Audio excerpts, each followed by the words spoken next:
ഒരുപാട് പ്രതീക്ഷയോടുകൂടി തന്നെയാണ് സെക്കൻഡ് സീസൺ ആരംഭിക്കുന്നത്. ആദ്യ സീസണിൽ വിജയിച്ചതിൻ്റെ ആത്മവിശ്വാസമുണ്ട്. പക്ഷേ ഞങ്ങൾ ക്രിക്കറ്റിനെ കാണുന്നത് വെറുതെ ഒരു മത്സരമായിട്ടോ വിജയിക്കുക എന്നുള്ള ലക്ഷ്യമൊന്നുമല്ല. ക്രിക്കറ്റിലൂടെ ഇൻഡസ്ട്രിയിലേക്ക് എങ്ങനെ അടുത്ത ജനറേഷനെ കൊണ്ടുവരാം, ഇൻഡസ്ട്രിക്ക് പറ്റിയ ലീഡേഴ്സിനെ എങ്ങനെ ഡെവലപ്പ് ചെയ്യുക എന്നുള്ള പ്രോജക്റ്റിൻ്റെ ഭാഗമായിട്ടാണ്. അതുകൊണ്ട് തന്നെ ഇത് കൊല്ലം ജില്ലയ്ക്ക് വേണ്ടി മാത്രം ഒരുക്കുന്ന ഒരു പ്രോജക്റ്റല്ല.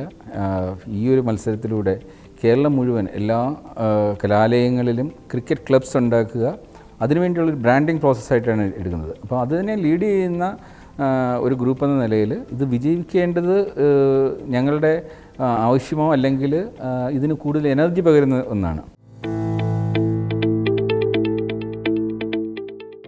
ഓപ്ഷനിൽ നമ്മൾ പ്രതീക്ഷിച്ച എല്ലാവരെയും നമുക്കൊരിക്കലും കൊണ്ടുവരാൻ പറ്റത്തില്ല. നമ്മൾക്ക് അലോട്ട് ചെയ്തിരിക്കുന്ന ആ ഒരു ബഡ്ജറ്റിനുള്ളിൽ നിന്നുകൊണ്ട് കിട്ടാവുന്ന ഏറ്റവും മികച്ച ടീമിനെയാണ് നമ്മൾ കൊണ്ടുവരേണ്ടത്. അതിൽ ഒപ്പം നിർത്തേണ്ട കഴിഞ്ഞ ടീമിലുണ്ടായിരുന്നവരെ നമ്മൾ കരുതിയിരുന്നു. ലീഡറായിട്ട് സച്ചിൻ ബേബി തന്നെ വന്നിട്ടുണ്ട്. അതോടൊപ്പം തന്നെ പുതിയ കണ്ടെത്തലുകൾ കൂടി. കാര്യം ഞങ്ങൾ ബ്ലൈൻഡായിട്ടല്ല ആൾക്കാരെ കാണുന്നത്. അവിടെ ഓപ്ഷന് പോയിരിക്കുന്നവരെല്ലാം ഏറ്റവും ക്രിക്കറ്റിനോട് അത്രയും പാഷനും അത്രയധികം അതിനെക്കുറിച്ച് പഠിച്ചവരുമാണ്. ക്രിക്കറ്റിനുള്ള ബ്യൂട്ടി എന്ന് പറഞ്ഞാൽ ഓരോ പ്ലെയറിൻ്റെയും ബാക്ക്ഗ്രൗണ്ട് നമുക്ക് കൃത്യമായിട്ട് കണക്കുകളിലൂടെ അറിയാൻ പറ്റും. ഓരോരുത്തരുടെയും ബാറ്റിംഗ് ആവറേജും സ്ട്രൈക്ക് റേറ്റും എല്ലാം ആ ബൗളിങ്ങിൻ്റെ പെർഫോമൻസിനെ കുറിച്ചുള്ള എല്ലാം അനലിറ്റിക്കൽ ഒരു ഫിഗേഴ്സ് നമ്മുടെ കയ്യിലുണ്ട്. അപ്പോൾ അതുകൊണ്ട് തന്നെ ഇവരുടെ ബാക്ക്ഗ്രൗണ്ട് നമുക്ക് ക്ലിയറാണ്. അതുകൊണ്ട് തന്നെ ഓപ്ഷൻ ടേബിളിൽ വെച്ചിട്ട് നമുക്ക് കൃത്യമായിട്ട് അറിയാം ഇന്ന പ്ലെയറാണ്, ഇത്ര പൊട്ടൻഷ്യലുണ്ട്. അവരൊരുപക്ഷെ അവർക്ക് കഴിഞ്ഞ സീസണിൽ കളിക്കാൻ പറ്റിയില്ലായിരിക്കും, പക്ഷേ അവർക്ക് നല്ലൊരു ബാക്ക്ഗ്രൗണ്ട് ഉണ്ട് എന്നുള്ള ഒരു തിരിച്ചറിവിലോടുകൂടി തന്നെയാണ് പുതിയ പ്ലേയേഴ്സിനെ നമ്മൾ എടുത്തിരിക്കുന്നത്. തീർച്ചയായിട്ടും ഞങ്ങളത് മാക്സിമം ഞങ്ങൾക്ക് കിട്ടിയിരിക്കുന്ന ബഡ്ജറ്റിനെ വിനിയോഗിച്ചുകൊണ്ടുള്ള ഒരു ടീമിനെ തന്നെയാണ് ഒരുക്കിയിരിക്കുന്നത്. ഒരു മേഖലയിലും നമ്മളതിന് കുറവ് വരുത്തിയിട്ടില്ല. ബാറ്റിങ്ങിലായിക്കോട്ടെ, ബൗളിങ്ങിലായിക്കോട്ടെ, ഓൾറൗണ്ടേഴ്സിൻ്റെ കാര്യത്തിലാണെങ്കിലും വിക്കറ്റ് കീപ്പറുടെ കാര്യത്തിലാണെങ്കിലും എല്ലാം ഏറ്റവും മികച്ച പ്ലേയേഴ്സിനെയാണ് നമ്മൾ നിരത്തിയിരിക്കുന്നത്. തീർച്ചയായിട്ടും അതുകൊണ്ട് തന്നെയാണല്ലോ വിഷ്ണു വിനോദിന് അതിൻ്റെ വാല്യൂ വളരെ ഹൈ ആയിരുന്നു. എങ്കിൽ പോലും ഞങ്ങളുടെ മാക്സിമം ഇട്ട് തന്നെ വിഷ്ണു വിനോദിന് വേണ്ടി എന്നെ എടുത്തിട്ടുണ്ട്.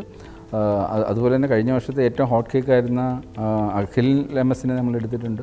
അതുകൊണ്ട് എല്ലാ രീതിയിലും നമ്മളുടെ ബാറ്റിങ്ങും ബൗളിങ്ങും കീപ്പിങ്ങും എല്ലാം ശക്തമായിട്ട് തന്നെ കിട്ടുന്നുണ്ട്. അപ്പോൾ അങ്ങനെ ഒരു ടീം വരുമ്പം പ്രവർത്തിക്കുന്ന എല്ലാവർക്കും അതൊരു കോൺഫിഡൻസ് കൊടുക്കുന്നതാണ്. പക്ഷേ ഈ എത്ര നല്ല പ്ലേയേഴ്സ് ആണെങ്കിൽ പോലും കളി വിജയിപ്പിക്കാൻ വേണ്ടി ഒരു ടീം ഒന്നിച്ച് പ്രവർത്തിക്കുമ്പോഴാണ് വരുന്നത്. അത് ഓരോ കളിയിലും നമ്മൾ അതിനനുസരിച്ച് സ്ട്രാറ്റജീസ് സെറ്റ് ചെയ്യണം. നമ്മളതിൻ്റെ KPIs സെറ്റ് ചെയ്യണം. അത് ഓരോരുത്തർക്കും കാര്യം കളി തോറ്റാൽ പോലും ഒരു കണ്ടിന്യൂവൽ ഇമ്പ്രൂവ്മെൻറ്റ് നമ്മൾ വരുത്തണം. അപ്പോൾ അതിനുവേണ്ടി നമ്മൾ സെപ്പറേറ്റായിട്ട് നമ്മൾ ഓരോരുത്തർക്കും ടാർഗറ്റ് കൊടുത്തിട്ടുണ്ട്. നിങ്ങളുടെ സ്ട്രൈക്ക് റേറ്റ് ഇപ്പോൾ ഇതാണെങ്കിൽ ഒരു പടി മുകളിലേക്ക് പോകണം. നിങ്ങളുടെ ഡോട്ട് ബോൾസിൻ്റെ എണ്ണം എങ്ങനെയാണെന്ന് നോക്കിക്കഴിഞ്ഞാൽ അതനുസരിച്ചിട്ട് ഓരോ സ്റ്റെപ്പും കളി തോറ്റാലും കുഴപ്പമില്ല. ഞങ്ങളെ സംബന്ധിച്ചോളം ഞങ്ങൾ സെറ്റ് ചെയ്തിരിക്കുന്ന KPIs അതിലെ ഓരോ പ്ലെയർക്കും ഒരു ഇമ്പ്രൂവ്മെൻറ്റ് വന്നിട്ടുണ്ടെങ്കിൽ ദാറ്റ് ഈസ് ഇനഫ്. സച്ചിൻ ബേബിയെ സംബന്ധിച്ചിടത്തോളം അദ്ദേഹത്തിൻ്റെ കരിയറിലെ ഏറ്റവും പീക്കിൽ നിൽക്കുകയാണ്. കാര്യം കൺസിസ്റ്റൻറ്റ് പ്ലെയറാണ്, ടാലൻ്റ് ഉണ്ട്. അദ്ദേഹം അതിനകത്ത് യാതൊരു കോംപ്രമൈസും കാണിക്കാറില്ല. ഇത്രയും ഈ ഒരു പ്രായത്തിലും അദ്ദേഹത്തിൻ്റെ ചിട്ടയായ പ്രവർത്തനത്തിനോ പരിശീലനത്തിനോ ഒന്നും ഒരു കുറവും വരുത്തിയിട്ടില്ല. നല്ലൊരു ലീഡർ എന്ന നിലയിൽ പ്രവർത്തിക്കുന്നുണ്ട്. കാര്യം നമ്മൾ എത്ര നല്ല ടീം കൊടുത്തു കഴിഞ്ഞാലും ലീഡർ ശരിയല്ല എന്നുണ്ടെങ്കിൽ പോയി. അപ്പോൾ ഞങ്ങളുടെ ഏറ്റവും വലിയൊരു കോൺഫിഡൻസ് എന്ന് പറഞ്ഞാൽ ഞങ്ങൾക്ക് നല്ലൊരു ടീമിനോടൊപ്പം തന്നെ ടീമിനെ നയിക്കുവാൻ പറ്റിയ ഒരു നായകനെ കൂടെ കിട്ടിയിട്ടുണ്ട്. ആ നായകൻ അദ്ദേഹത്തിൻ്റെ കരിയറിലെ ഏറ്റവും മികച്ച ഒരു പീരീഡിലൂടെ കടന്നു പോവുകയാണ്. അതുകൊണ്ട് തന്നെ ഈ വർഷവും സച്ചിൻ ഞങ്ങൾക്ക് ഓരോ കളിയിലും അദ്ദേഹത്തിൻ്റെ മികച്ച പ്രകടനത്തിലൂടെ ഒരു മികച്ച റിസൾട്ട് ഉണ്ടാക്കുമെന്ന് തന്നെയാണ് ഞങ്ങളുടെ പ്രതീക്ഷ. കേരള ക്രിക്കറ്റ് എടുത്തു കഴിഞ്ഞാൽ KCLൻ്റെ ഈ കഴിഞ്ഞ സീസൺ തുടങ്ങിയതിന് ശേഷമല്ലേ ക്രിക്കറ്റ് വേറൊരു തലത്തിലേക്ക് മാറിയിരിക്കുന്നത്. കാര്യം ഇന്ത്യൻ ടീമിലേക്ക് വരുന്നത് പോലും IPL പ്രകടനത്തിന് വലിയ ഇമ്പോർട്ടൻസ് ഉണ്ട്.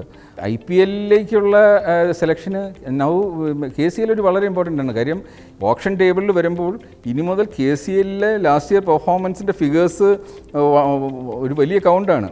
അപ്പം തീർച്ചയായിട്ടും നാളത്തെ ഇന്ത്യൻ ടീമിലേക്ക് വരുന്ന ഒരാൾ ഇതുപോലുള്ള സ്റ്റേറ്റ് ലെവൽ മത്സരത്തിൽ നിന്നാണ് വരുന്നത്.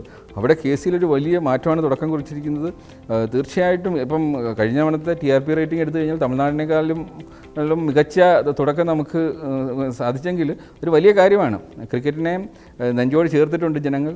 ഇത്തവണ ടെലികാസ്റ്റും സ്റ്റാറിൽ മാത്രമല്ല ഏഷ്യാനെറ്റിനകത്തും വരുന്നുണ്ട്. അപ്പോൾ കൂടുതൽ പോപ്പുലർ ആവുകയാണ്. ആ രീതിയിൽ KCLന് ഒരുപാട് കാര്യങ്ങൾ ചെയ്യാൻ പറ്റും.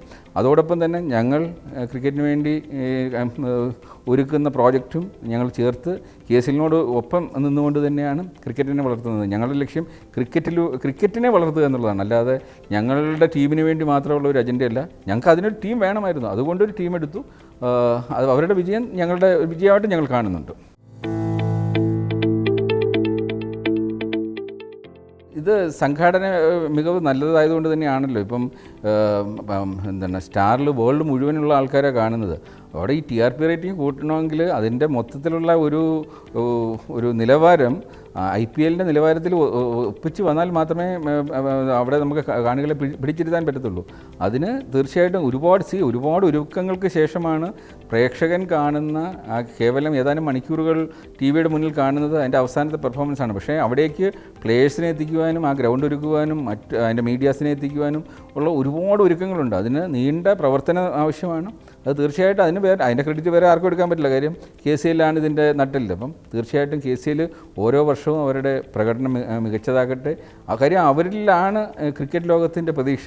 കാര്യം കേരളത്തിലുള്ള ഒരു കളിക്കാരന് ഇനി മുകളിലേക്ക് പോകണമെങ്കിൽ മറ്റു മാർഗ്ഗമൊന്നുമില്ല. ഇത് തന്നെ ഷോർട്ട് കട്ട്സ് ഒന്നും അധികമില്ല. അപ്പം ഇതാണ് ഏറ്റവും സ്ട്രെയിറ്റ് ഫോർവേഡായിട്ടുള്ളൊരു റൂട്ട് എന്ന് പറഞ്ഞാൽ ഇത് തന്നെയാണ്.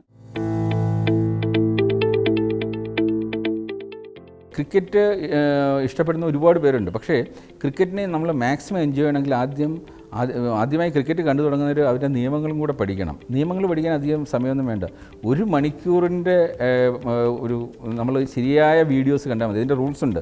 ഞങ്ങളിപ്പം ചെയ്തുകൊണ്ടിരിക്കുന്നതും അക്കാഡമിക് ലെവലിൽ ഇതിൻ്റെ റൂൾസ് കാണിച്ചിട്ടാണ്. ആദ്യം കുട്ടികളെ അടുത്ത തലമുറയെ മൊത്തം ഇതിൻ്റെ റൂൾസ് പഠിപ്പിച്ച് കഴിയുമ്പോഴാണ് 1 മണിക്കൂർ കൊണ്ട് നമുക്ക് ക്രിക്കറ്റിൻ്റെ റൂൾസ് മുഴുവൻ വീഡിയോസിലൂടെ നമുക്ക് കണ്ടെത്താൻ പറ്റും. ക്രിക്കറ്റ് ഒരുപാട് സ്കൂൾ കോളേജ് തലത്തിലേക്ക് പോയിട്ട് എല്ലാ സ്കൂളിലും കോളേജിലും ഒരു ക്രിക്കറ്റ് ക്ലബ്ബ് തീർച്ചയായിട്ടും ഉണ്ടായിരിക്കും. ആ ക്രിക്കറ്റ് ക്ലബ്ബ് ആയിരിക്കും അവിടുത്തെ ഒരു PT മാഷിനേക്കാളും അധികം KCLനോടൊപ്പം ചേർന്ന് നിൽക്കുന്ന ആ ക്ലബ്ബുകളും ആ ക്ലബിൻ്റെ നായകന്മാരുമായിരിക്കും ക്രിക്കറ്റിനെ അടുത്ത തലത്തിലേക്ക് കൊണ്ടുപോവുക. എങ്കിൽ മാത്രമേ നമുക്ക് ഇത്രയും ബുദ്ധിമുട്ടി എല്ലാവരും ചെയ്യുന്നതിനൊരു ഫലം ഉണ്ടാകത്തുള്ളൂ. അതിന് ഞങ്ങൾ ശുഭാപ്തി വിശ്വാസമുള്ളവരാണ്. അതിനുവേണ്ടിയുള്ള ചിട്ടയായ പ്രവർത്തനം നടത്തുന്നുണ്ട്. അപ്പോൾ നമുക്ക് ഗ്രാഫ് വരച്ചാൽ ഓരോന്നും അറിയാം. നമ്മളൊരു 10 KPIs സെറ്റ് ചെയ്ത് കഴിഞ്ഞാൽ 10 എണ്ണത്തിലും ആ ഗ്രാഫ് മേലേക്ക് പോകുമ്പം അവസാനം ഇത് വിജയിക്കുന്നത് ഇതിലെ പ്രവർത്തകർ മാത്രമല്ല, ക്രിക്കറ്റ് മൊത്തമാണ്. നമ്മളുടെ ലക്ഷ്യം സ്റ്റേഡിയം നിറയ്ക്കുക എന്നുള്ളതാണ്. നിറഞ്ഞ സ്റ്റേഡിയത്തിലിരുന്ന് ക്രിക്കറ്റ് കാണുമ്പോഴുള്ള ഒരു അനുഭവം വേറെയാണ്. അതോടൊപ്പം തന്നെയാണ് ഇത് ലോകത്തിൻ്റെ എവിടെയെങ്കിലും ഇരുന്ന് ഇത് ക്രിക്കറ്റ് ആസ്വദിക്കുന്ന ആൾ ഗ്രൗണ്ടിലെ കളി മാത്രമല്ല നോക്കുന്നത്, ആ സ്റ്റേഡിയത്തിലെ ഓരോ ഷോട്ട്സും ഭയങ്കര ഫീലാണ് തരുന്നത്. അപ്പം ഇപ്പം ഇത് തുടങ്ങിയിട്ടേ ഉള്ളൂ. അപ്പം ആദ്യത്തെ വർഷം തന്നെ നമ്മുടെ TRP റേറ്റിംഗ് കൂടിയതുപോലെ തന്നെ പല കളിയിലും ഇപ്പം ഞങ്ങളുടെയൊക്കെ സ്റ്റാൻഡിൽ മിക്കവാറും എപ്പോഴും ഫുള്ളായിരുന്നു. നമുക്ക് വേണ്ടത് എൻ്റെ സ്റ്റേഡിയം നിറഞ്ഞിരിക്കണം. അപ്പം അതിന് എല്ലാ ജില്ലയിൽ നിന്ന് ഈ ടീംസ് പങ്കെടുക്കുന്ന എല്ലാ സ്ഥലങ്ങളിൽ നിന്നും വേണം. കേരളത്തിന് മൊത്തം സ്ഥലത്ത് നിന്നും നമ്മൾ ഫുട്ബോൾ കാണാൻ എത്രയോ യാത്ര ചെയ്ത് പോകുന്നുണ്ട്. അതുപോലെ നമ്മുടെ ഇത്തവണത്തെ സീസണിൽ ഞങ്ങൾ പ്രതീക്ഷിക്കുന്നത് കൂടുതൽ ആൾക്കാർ പങ്കെടുക്കണം. കാര്യം ഇതിന് നിങ്ങൾ വൈകിട്ട് ഒരു എൻ്റർടൈൻമെൻറ്റ്, ഏറ്റവും ബെസ്റ്റ് എൻ്റർടൈൻമെൻറ്റ് ഇല്ല. തിരുവനന്തപുരത്ത് ഇങ്ങനൊരു ഈവൻറ്റ് നടക്കുമ്പോൾ എന്തിന് നിങ്ങൾ മറ്റു കാര്യങ്ങളിലേക്ക് പോകണം? വൈകിട്ട് ഫാമിലിയായിട്ട് വരിക, ഇത് എൻജോയ് ചെയ്യുക. നിങ്ങളുടെ കൺമുമ്പിൽ നടക്കുന്ന ഒരു ഗെയിമല്ലേ. നമ്മുടെ ഗ്രീൻഫീൽഡ് സ്റ്റേഡിയം നിറയിക്കേണ്ടതിൻ്റെ ഉത്തരവാദിത്വം ഇനി കാണികൾക്കാണ്. നിങ്ങൾ തീർച്ചയായിട്ടും ഓരോ ക്രിക്കറ്റ് ലവറിൻ്റെയും റെസ്പോൺസിബിലിറ്റി ആയിട്ട് എടുക്കണം. അതും കൂടി ആകുമ്പോൾ ഈ സംരംഭം വലിയ വിജയമായി മാറും.